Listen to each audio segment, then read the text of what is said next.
Hamas didn't really want to make a deal. I think they want to die. I think what's going to happen is they're going to be hunted down. Hamas knows what happens when they don't have any bargaining chip.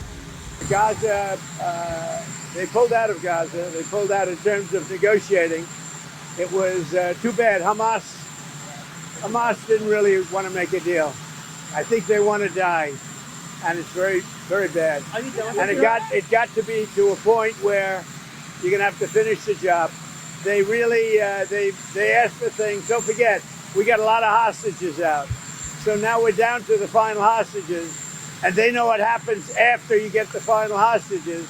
And basically, because of that, they really didn't want to make a deal. I saw that.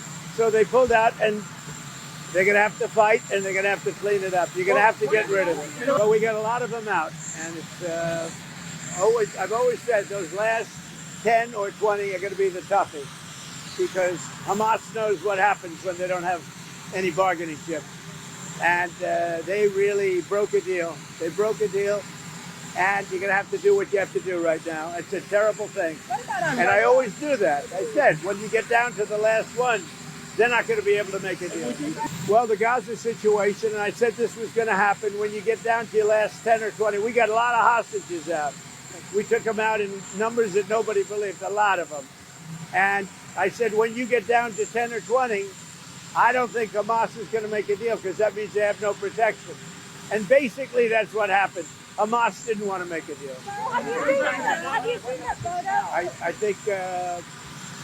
I think what's going to happen is they're going to be hunted down. Subscribe to One India and never miss an update.